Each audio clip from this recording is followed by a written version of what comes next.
Från en Winnerbäck med gitarr till kammarorkestrar. Det är hela det vi har. Ja, liksom. Det är ju unikt liksom.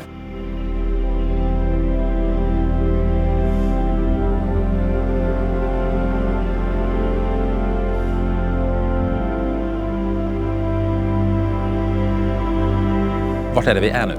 Nu är vi i Katarina kyrka på Södermalm. Det här är Sveriges största centralkyrka. Och med den barockarkitekturen kyrkan har kommer också en hel del problem. Inte minst med hörbarheten.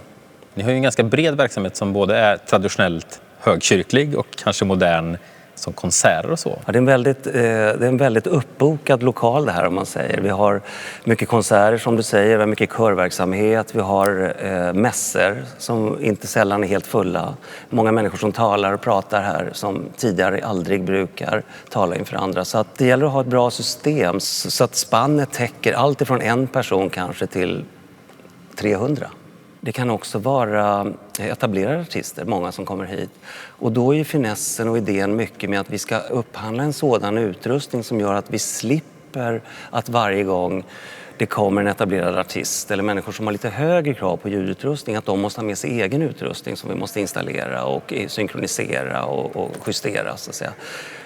Tanken är att vi i de allra flesta fall ska kunna leva med den här nya utrustningen även vid de här lite högre kraven då som ställs vid olika föreställningar. Innan vi har kommit dit, vad har ni haft liksom för problem i rummet med tanke på er verksamhet och det ni håller på med? Ljudfrågan i den här kyrkan har varit ett av de största problemen vi har haft. Tack vare de här fantastiska ribbvalven vi har här som kommer med barockarkitekturen så har det också givit oss otroligt långa efterklangstider på uppåt 5-6 sekunder, vilket har gjort att hörbarheten har varit väldigt svår. Ljudet har alltså kastats upp i de här valven och sen har det gått runt i rummet och har ofta resulterat i bara en smet av ljud. Vi var tvungna att göra någonting. Den befintliga ljudanläggningen investerades i 2002 så att det är några år nu, det är 17-18 år. Vi har haft den så det var hög tid att göra någonting. Och då var vi tvungna att titta på en helt ny teknik för att undvika att ljudet slungades upp i valven utan att försöka få ner ljudet så att den bara når rakt fram till de som ska lyssna och inte runt i tomutrymmena. Det har resulterat i att ljudet känns som att det kommer mycket närmare ifrån idag. Så att resultatet under proverna som har varit har uppfattats som väldigt goda.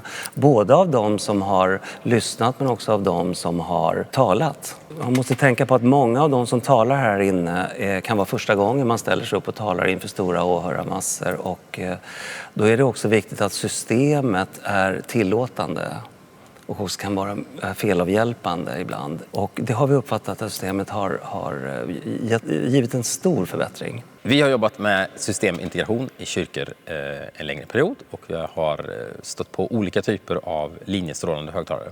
I det här fallet så har vi en församling som har ganska bred verksamhet. De har ganska högkyrkligt, vanligt traditionellt söndagsfirande med mycket tal och enkel musik. Och sen har de även verksamhet som kräver mer eller mindre ett fullt PA med konserter och sånt. Utmaningen i med den här långa klangtiden är att kunna kombinera det här. Att ha ett högpresterande full range PA som även är styrbart. Det har vi inte tidigare stött på innan vi fick möjligheten att lyssna på vida högtalarna.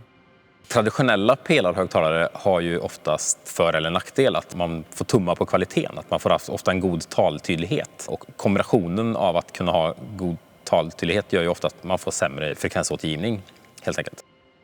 Här har vi ju möjligheten att kunna faktiskt ha full register. Det gör också att det är ganska enkelt att mixa i systemet. Det är lätt att liksom få plats med instrument och körer och allting. Så att som totalt system blir det här jättebra för församlingen.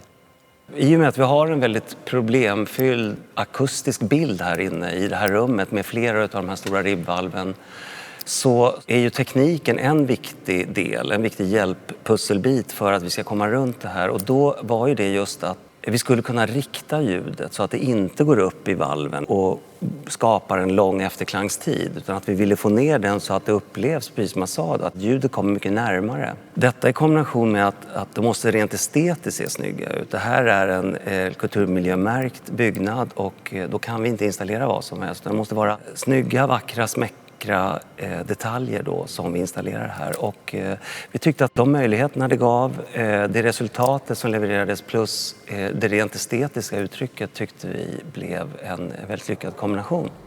Det ska bli otroligt roligt att få leverera en riktigt bra ljudbild för alla som kommer in hit.